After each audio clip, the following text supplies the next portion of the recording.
नमस्कार दोस्तों, मैं कुणाल कालरा आपका अपने इस चैनल में बहुत-बहुत स्वागत करता हूँ। आज की इस वीडियो में हम बात करेंगे रेमेडीज़ ऑफ राहु कि राहु की क्या रेमेडीज़ होनी चाहिए या क्या रेमेडीज़ हमें करनी चाहिए, जिससे जिसे हम कहते हैं राहु शांत हो जाए। राहु की मान लीजिए महादशा चल रही है, होता ये सवाल तभी आता है कि जब आपकी महादशा चल रही है या दशा आने वाली है और आपको लगता है कि अब कुछ प्रॉब्लम्स होने वाली है, कि आपकी एंग्जाइटी बढ़ गई है, नेगेटिविटी बढ़ गई है, क्योंकि राहु है तो नेगेटिविटी अपने आप ही ऑटोमेटिकली इसके साथ जुड़ी हुई है।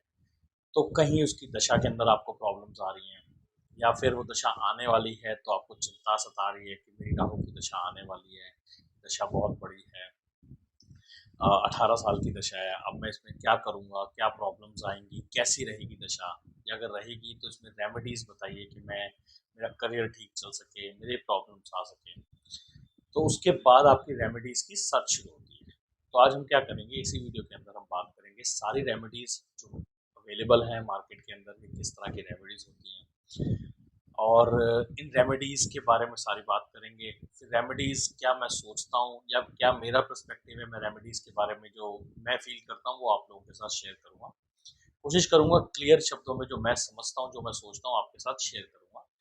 मैं नहीं मानता हूँ कि मेरी बात से आप कन्विंस होंगे, मगर मैं अपना पॉइंट रखूँगा कि मैं क्या सोचता हूँ रेमेडीज़ के बारे में और क्या रेमेडीज़ एक्चुअल में हो सकती हैं जिनका हमारे को फ़र्क पड़ सकता है। तो सारी रेमेडीज़ के बारे में इस वीडियो में बात करेंगे और जानेंगे कि किसको एक्चुअल में रेमेडीज़ की ज़रूरत है और किसको रेमेडीज़ की ज़रूरत नहीं है। तो चलिए टाइम वेस्ट किए बिना सीधा चलते हैं वीडियो के ऊपर और वीडियो स्टार्ट करते हैं।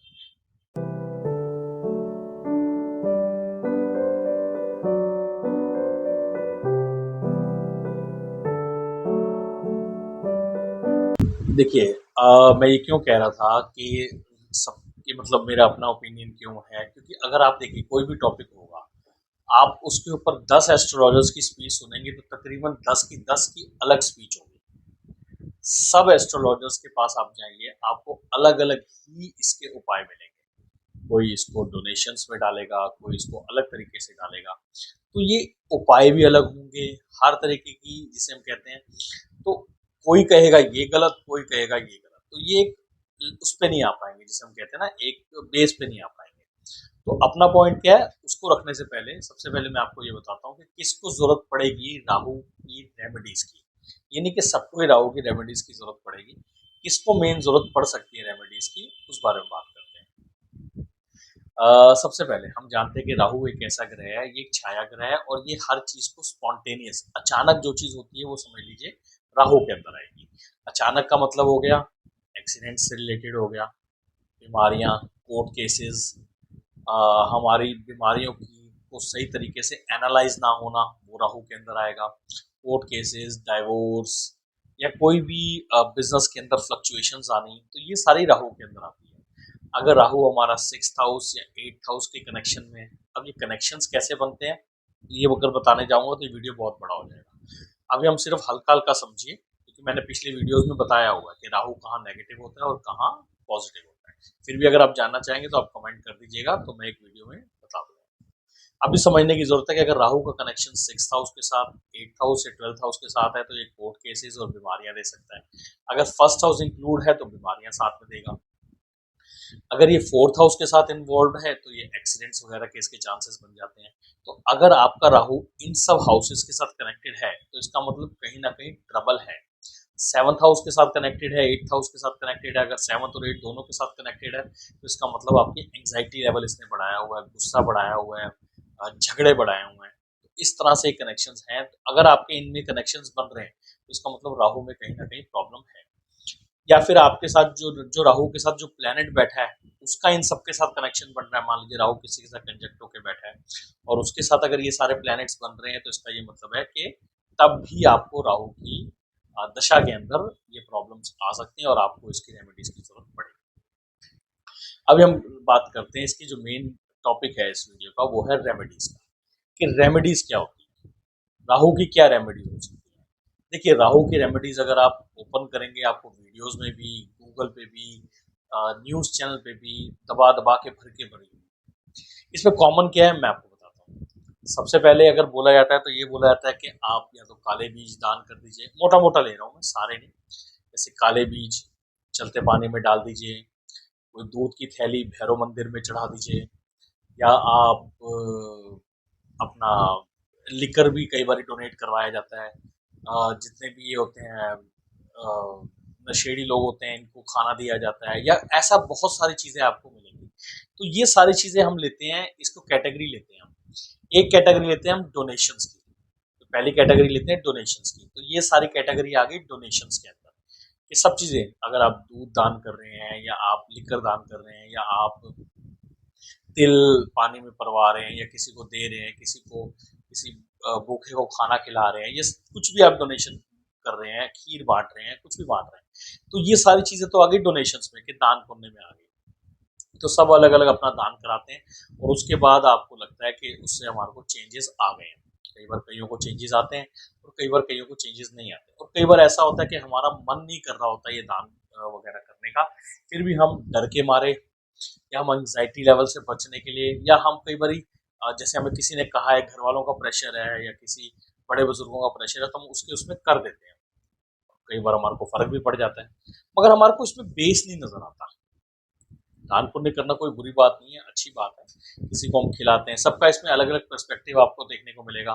कोई कहेगा किसी आदमी को खिलाओ तो अच्छा रहता है, कोई कहेगा जल प्रवाह में क्यों हम वेस्ट करें, वो तो वेस्ट जा रहा है, कोई कहेगा मछलियों को दान करना है। तो इसके बाद भी ना आपको एक सेटिस्फेक्शन लेवल नहीं आएगा। हम जो भी डोनेशन करते हैं, देखिए आज हमारे साथ जो हो रहा है, जो भी हमारे साथ हो रहा है, ये हमारे पास्ट कर्माज है, ठीक है। पास्ट कर्माज में हमने डोनेट किया है, या किसी का हक मारा है, या कुछ भी किया है, तो वो सारा तो लिखा हुआ आ गया है, इसलिए तो हम रीड कर पा रहे हैं। एस्ट्रोलॉजर रीड कब करता है, जब उसको, यानी आपके पुराने कर्म रीड कर रहे हैं ना वो, तो यानी पुराने हो चुका है। तो आज जो आप डोनेट कर रहे हैं, तो आपको लगता है कि उसका रिजल्ट इंस्टेंट आपके पास आएगा। वो आप जो जो भी आप डोनेट कर रहे हैं, जो भी आप पर्पसली किसी की हेल्प कर रहे हैं, जो भी आप अच्छी चीजें कर रहे हैं, वो सारे जो कर्माज हैं, वो आपके आने वाली जिंदगी में आपको असर डालेगा। अभी की जो आपकी करंट दशा चल रही है, क्या उसके अंदर आपको रिलीफ मिल पाएगा डोनेशन से? क्या आज आपने डोनेशन किया और कल आपको रिजल्ट मिल जाएगा? मैं इसको थोड़ा सा मानता हूँ कि नहीं। इसमें आपने डोनेट किया, किस नियत से किया, कैसे किया, ये सारा कर्म हमारे कर्म में लिखा जा रहा है। तो इसका रिजल्ट्स कब मिलेंगे, ये श्योरिटी नहीं है कि 2 दिन में मिले, 2 साल में मिले, या 20 साल में मिले। ऐसा भी हो सकता है अगले जन्म में मिले, ठीक है। तो इसको हम बुरा नहीं मानते, इसको हम ठीक मानते हैं, मगर हम इस पर पूरा रिलाय होके नहीं चलते हैं। हम अगली चीज लेते हैं कि अगली चीज क्या मानी गई है। अगला हम लोग कहते हैं, एक तो हमारे पास होता है जेमस्टोन्स, जेमस्टोन्स और रुद्राक्ष। अगली रेमेडी होगी जेमस्टोन और रुद्राक्ष। अगर हम जेमस्टोन रुद्राक्ष की बात करें, तो जेमस्टोन क्या होता है? जेमस्टोन जो एनर्जी होती है, वो लाइट एनर्जी से, समझ लीजिए एक जो प्लेनेट की लाइट एक स्टोन के ऊपर पड़ी, और उसने अपने फीचर्स उसके अंदर दे दिए। अब जो स्टोन होता है, ये स्टोन हमेशा हर प्लेनेट को पावर देता है, क्योंकि अगर हम किसी प्लेनेट का स्टोन पहना है, तो इसका ये मतलब हो गया कि उस प्लेनेट की जो पावर है वो बढ़ जाएगी। तो अगर आपके प्लेनेट पहले ही नेगेटिव है, अगर आपका राहु प्लेनेट पहले ही नेगेटिव है, और उसके बाद आपने स्टोन पहना, तो ये समझ लीजिए कि वो जो नेगेटिव रिजल्ट्स हैं वो और बढ़ने के चांसेस बढ़ जाते हैं, क्योंकि वो पावर मिल गई उसको। तो जो नेगेटिव पावर थी, वो पावर मिल गई, तो वो नेगेटिव होने के चांसेस बढ़ जाते हैं।